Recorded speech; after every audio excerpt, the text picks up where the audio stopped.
You guys are ready? Yep. Perfect. All right, guys. Welcome to another Comics.io case study today with some amazing folks from Switzerland, with Jan and Nicolo from Ricardo.ch.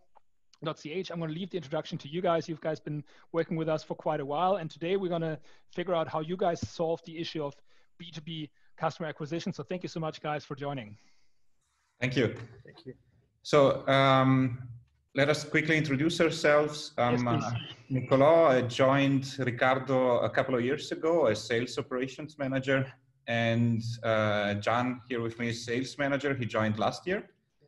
And one thing that is peculiar about Ricardo, we are a horizontal platform for online retail that is targeted mainly as a C2C platform. So we have private people offering their used goods on the platform for sale mostly in an auction format, but also in a fixed price format, and selling to other private people.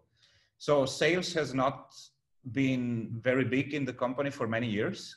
And it basically started with us within the company, where we are trying to extend the reach to professional sellers, to companies that want to propose their goods on Ricardo as well here.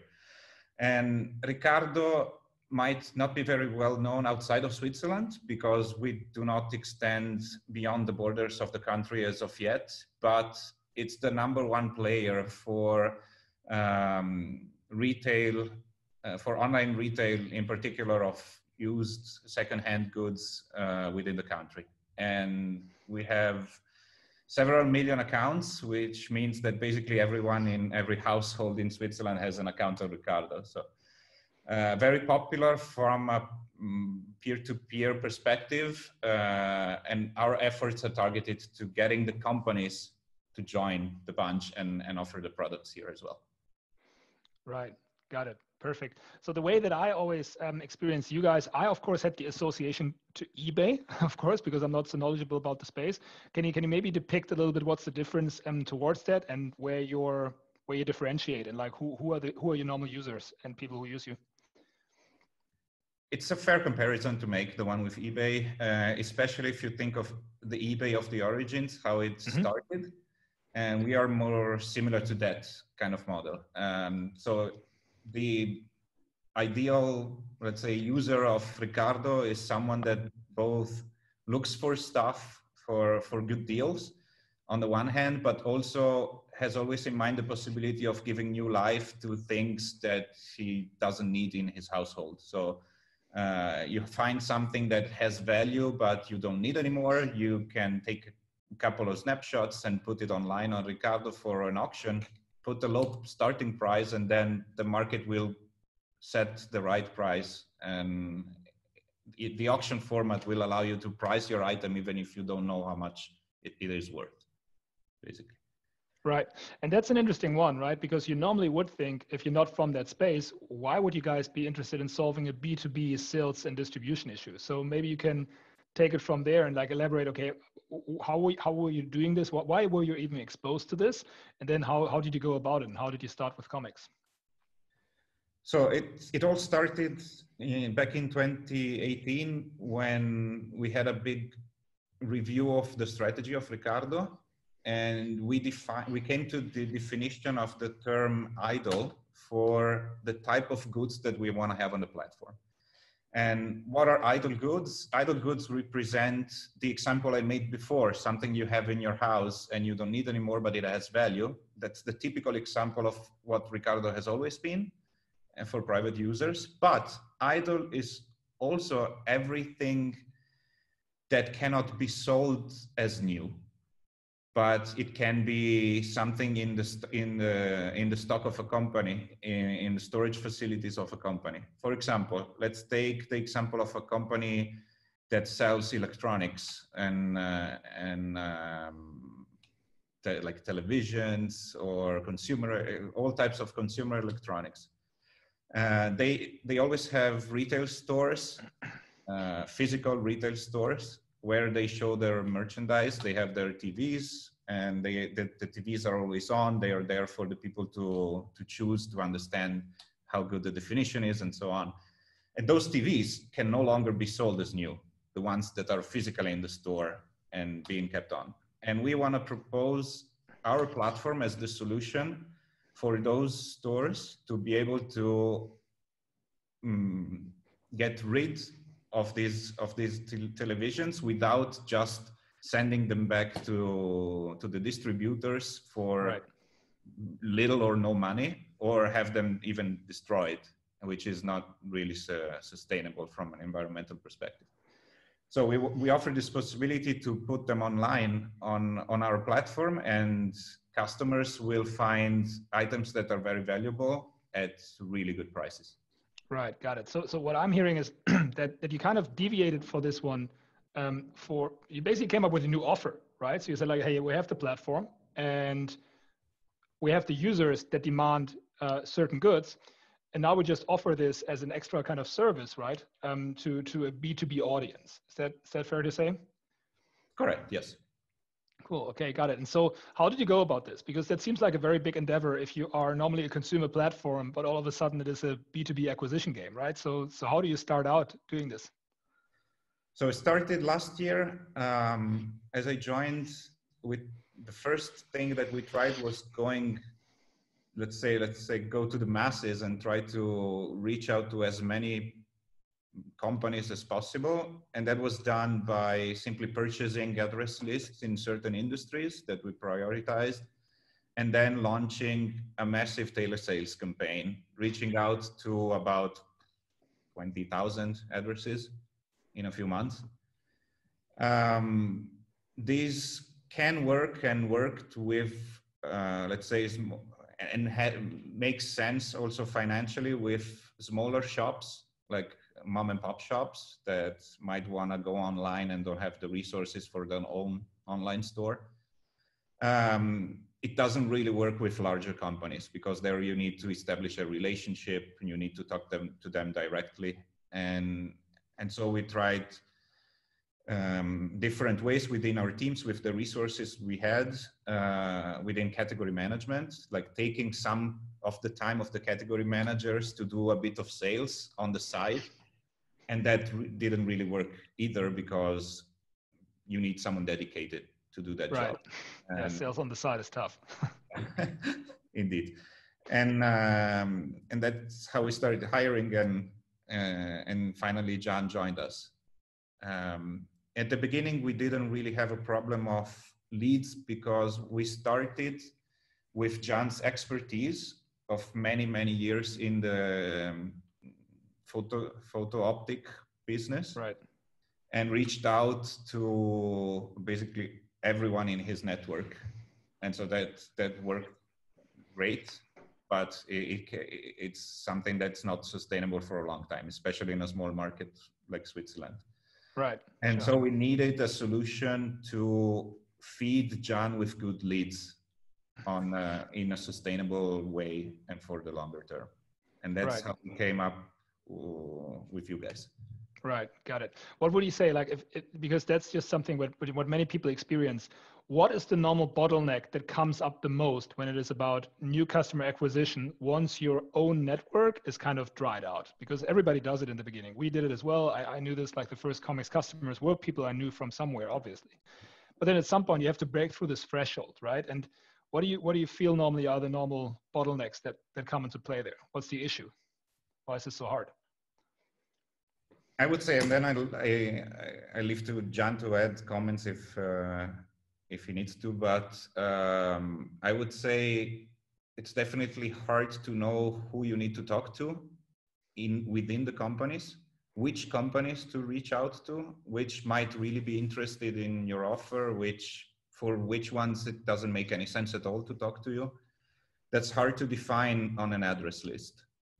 Just looking at company names and addresses and CEO or owner, right. You really have a hard time to understand if you're going to reach out to the right company, or you're going to reach out to the right person within that company, and you waste a ton of time in just, let's say, prospecting, or even before prospecting, trying to find the addresses that are worth calling.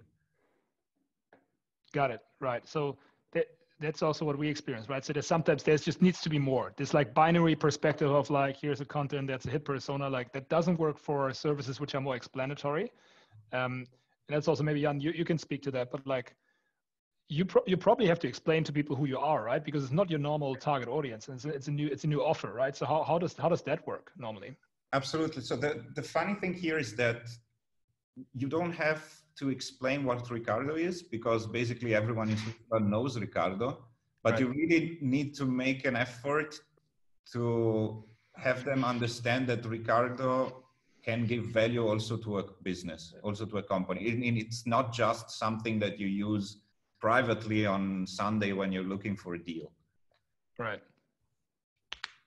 Got it. Yeah. So there has to be this personal connection, right? And context. I had many people saying, yeah, and I know Ricardo, I use it regularly privately, or my wife uses it, and my kids buy video games, but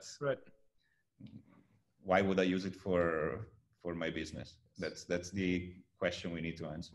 Got it. Okay. And then as one does, you probably would need meetings, right? You would need to speak to people at some point. Correct. Yes. Got it. Okay, cool. So what would you say, John? So like, let's say, I think we met, I think Nicolo, we talked, it's almost a year ago, I think we picked up speaking, right? And then I think you started in the beginning of 2020. Yeah. So can you just explain what was the final thing that made you move over? What changed once you started working with comics? And can you just take us through that journey? Maybe Jan can also speak to that, as he was involved in acquisition a lot. We just wanted to avoid losing a lot of time in calls with people that for sure would not be interested in talking to us. Let me, for example, I don't know, reaching out to a company that does not sell any product relevant for retail. Let's say if you sell cement, you would probably sell it on Ricardo, because you are a totally B2B business that sells to construction companies, and construction companies don't use platforms like ours. It wouldn't make sense. But if you're selling, I don't know, if you're selling clothes or furniture or TV sets, then it totally makes sense for you to propose your products on Ricardo. This on the one hand, and on the other, trying to focus on the companies that not only have the right products, but that might have the need. So they might have stocks of second season products. I can think of sporting goods, for example. Every year you have a new model of skis, even if it's like the same with a new graphics, but you still have the 2020 and the 2021 and the 2019 model. It's the same pair of skis most of the time. It evolves much slower than that, but every season you have a new one, and you cannot sell the previous season ski at the full price. So. Right, got it. Okay, so like what we learn is, okay, we need contextual understanding if there's a fit or not, and based on lists that is sometimes tough, because even if the industry is correct, the context might be off, right? And then you have to physically get there and speak in order to find out about that. And then the second one is, what I'm hearing is like specific timing or specific features of a business that is in retail, B2C retail, but the variables of how great of a fit that is for your business might vary. And that's why you need those pre-filter idea of it, right? Yeah, correct. Okay. And what I found really, really cool about your offering is that you run the email campaigns that we work on together in setting up, and based on those campaigns, you have feedback that is already pre-screened. So we know who really wants to speak to us before even trying to reach out to them. This is something great, and it doesn't necessarily have to immediately lead to the closing of a deal, but we're still talking to people that we know understand what we are trying to offer, and it ticked with them. They do understand the value behind it, and they want to learn more.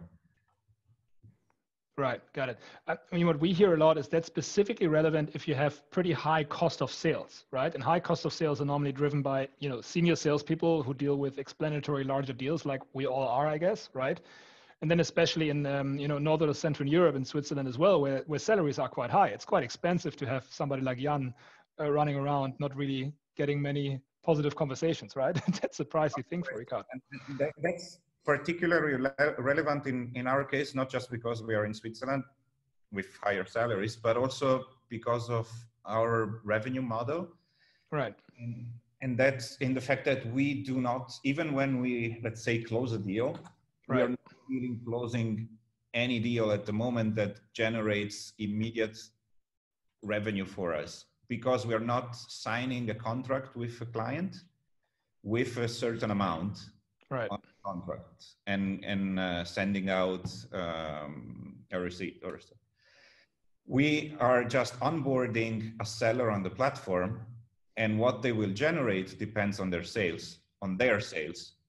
So when we close a sale, we just have someone that might be successful at selling, but who knows?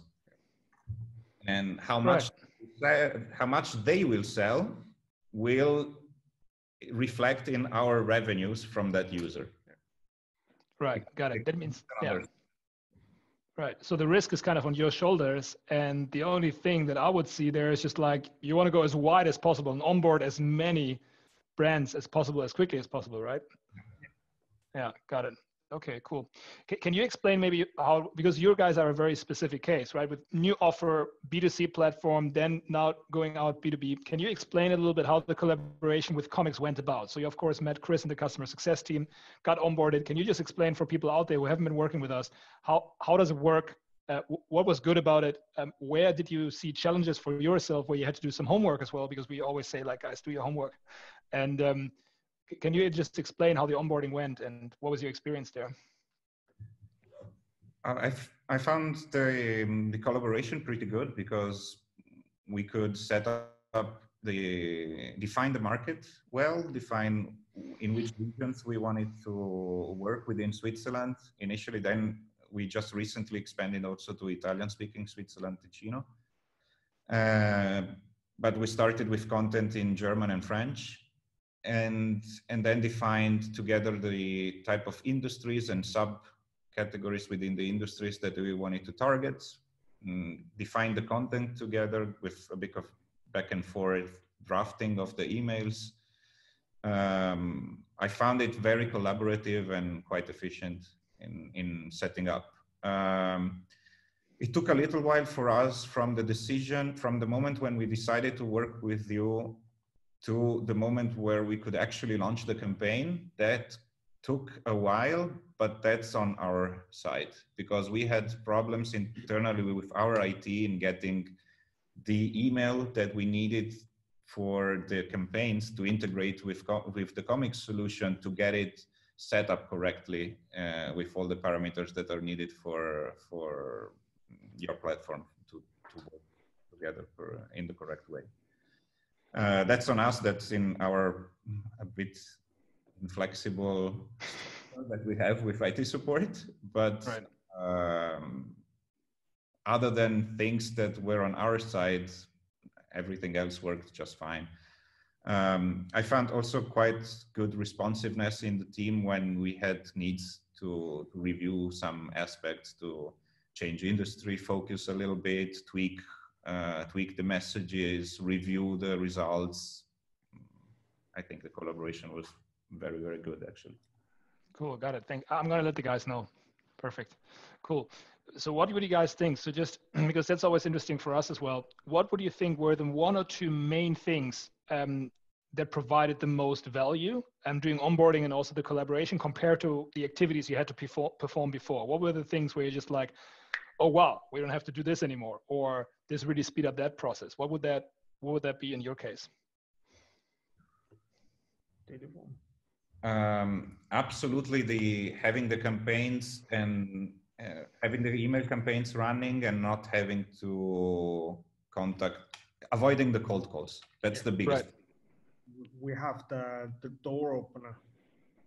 we have directly the contact to the guys in the office, and he know why we call. It's not phone, then you start like zero, and it's a long time to explain, a long time to find the right person. You have the short way and the better address and contact. Right, got it. So you kind of, the part which is normally hard to grasp, like first initial contact point, foot in the door, that normally takes like sometimes 50% of your day, right? And that is just, that's out of your day now. And in addition to that, I would say also the return on effort. Let's say I just took a look again at our numbers, and I could compare 5 months to 5 months from before comics and after comics, and we have onboarded 50% more, over 50% more companies that work with us and set up an account and started listing, compared in the second 5 months with comics compared to the first 5 months without comics. Wow, okay. That's quite substantial. I mean, let's just jump into this a little bit, because I also heard you won a couple of brands that were interesting, right? If you don't mind sharing, but let's just talk about the results, right? So what was the thing you saw immediately happening also to you, Jan, and what were the results until now that has generated? Right. So we had more direct contact. As John was saying, we were talking, we were already at the first call, we were talking with someone who knew already what we were going to talk about and was already the right person. That's the first thing. But it's not just that, we had also, in the sheer number of calls was higher than before. Even if they were, let's say, pre-selected and screened. Right. And that allowed us to, in the same time frame, it allowed us to close a lot more, I would say, partnerships rather than deals. Right. Considering how we are structured and how it works with Ricardo, but yeah, we could just, the result is roughly slightly above 50% more deals closed than the same period of time before working with you guys. Right, got it. And have you ever put a number, or like you just said, return on effort, right? What would you think would have been necessary to create this if the comics platform and the team wasn't there? So like, how many team members did you have to employ, or like, did Jan have to work extra hours? Or like, what if you compare this, like a 50% increase in yield, what would have been necessary on your end, like also from a cost perspective? It's one I can answer this pretty easily, because before even learning about you guys, I was working with Julius, our boss at Category Management, on the budget for 2020, and we were considering hiring a junior resource to work with John. Right. And so one to two more people, junior, just fresh out of college, to help him out in the prospecting and trained and being able to be a full sales manager in a while, in let's say a couple of years or so of experience. Right. But with this solution, we were able to generate the kind of rate of leads processing that we forecasted with the additional resource. Okay, so you didn't end up hiring that people. To give you a number, I was forecasting slightly less than 50 deals closed within 2020, and we are already above 90. Okay, nice. Congratulations, well done, guys. Because it not only takes leads, right? It also takes you guys to close that stuff off. Maybe we can talk about that a little bit, even though that's not about that much about the comics situation. But what is your secret sauce there? What do you think makes it applicable, and how do you get to such a high closing rate in the end, right? Because it seems you definitely know what to do when a lead comes in. It's the contact. the first break, like the icebreaker, we have it with the mails. And when I call, he know where I am, why I give a call, and the icebreaker he do it. And the problem it's normally to find the person, the right person on the right time. And with you guys, then you work with your mail system. We have the icebreaker. And when I call, I don't have a closed door. The door is open, and I can present a solution for a problem that you have.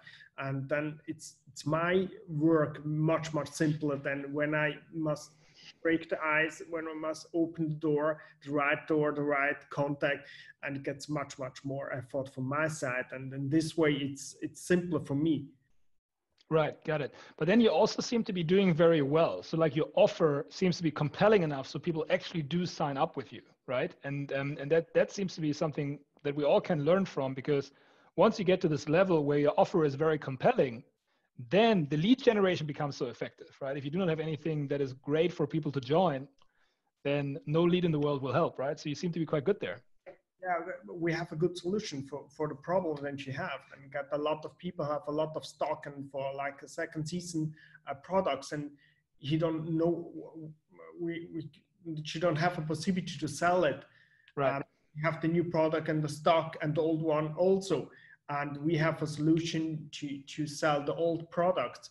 And a lot of clients, you know Ricardo, but you don't have in the mind. Then we have also the like a B2C selling. You know, we have on a CC, and that's why we show like we have a possibility to find a solution for a problem, and then it's simple for me. Right. The problem that I think one thing that is really important is that the problem that we're trying to address for people is a very real problem and very felt by them as an issue, because it really cuts on your bottom line with the costs that you have for storage. Right. Got it. So you have like the exposure to the market at the right time, right? With a real painful problem that you have an easy solution for, and boom, right? So because then the whole funnel kind of works out, it seems. Yeah. Got it. Very impressive, guys. Like, geez, like almost 100% over target. Challenges because some companies, because it's listing on Ricardo, it's still a bit resource intensive from a seller perspective.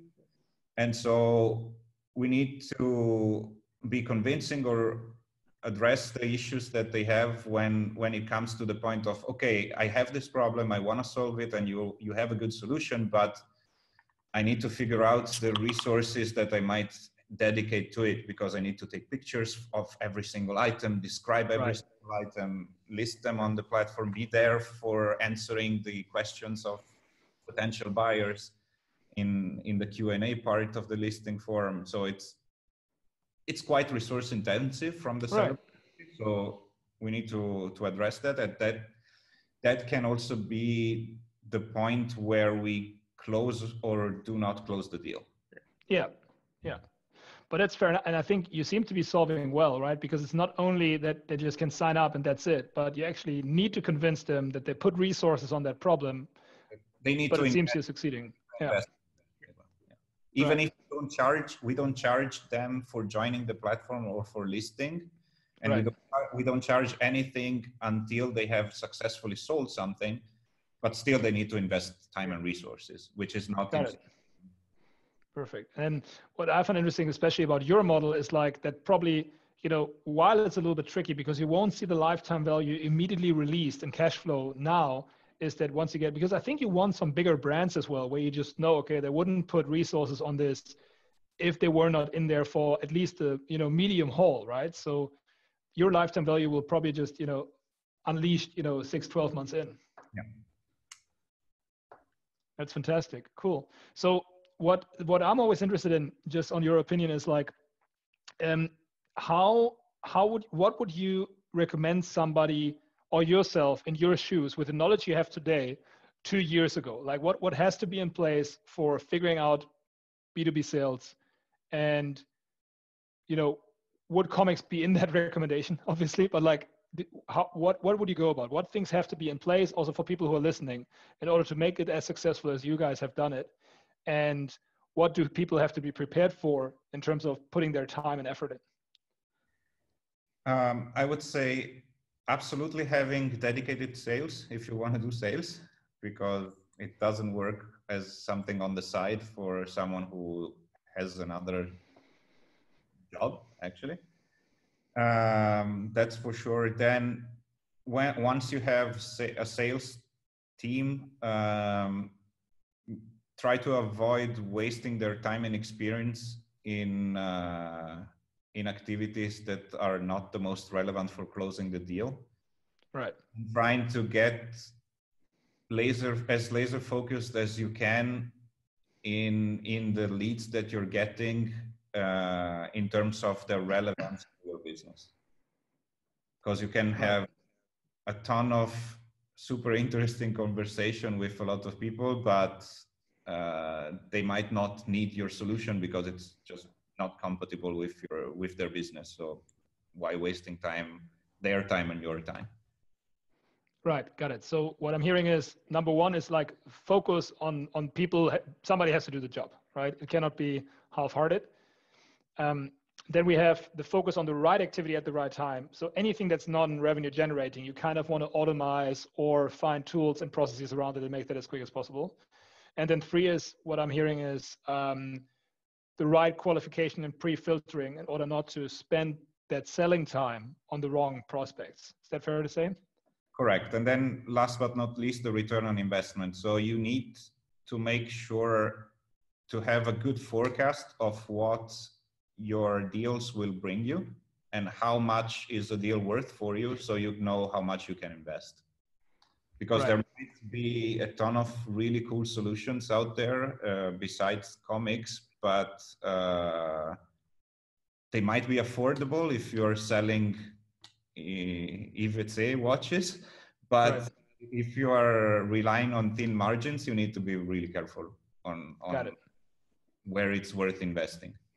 Right. Yeah. And that's the whole issue with direct sales in general, right? You just really have to make up for the cost of sales that will just be higher than as if you're just running a website, right? In particular, in our case, like if you close deals, let's say if you're selling cars, you know how much is a BMW 3 Series worth when you're selling it, and you can make a forecast that is very clear. But in our case, we are establishing a longer term relationship with someone that will sell on our platform, and we need to be able to enable his success in order to get returns. Right, yes. So the 2 parameters here are how successful can this seller be and how much revenue can he generate for himself on the platform. That's one parameter. So we can derive our commissions from it.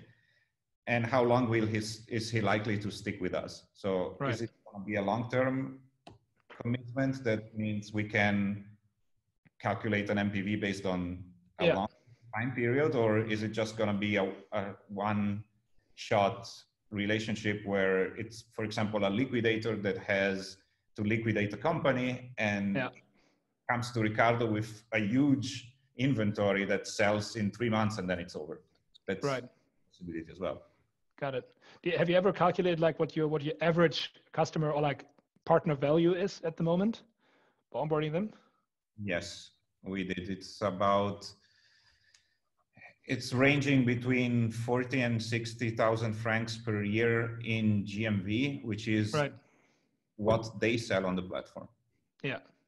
And we make roughly, let's say, 8% of that.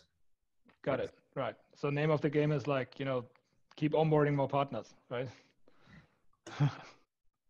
Okay. Perfect, guys. Thank you so much.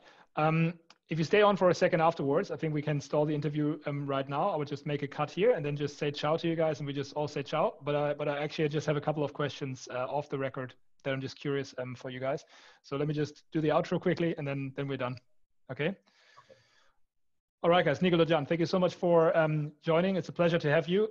Keep on sharing all of those results and learnings. I think it's super, super valuable for anybody in the industry. And you guys really seem to have cracked a whole funnel in a different industry with a new offer. So super impressive. Very good to have you guys. Until next time. Ciao.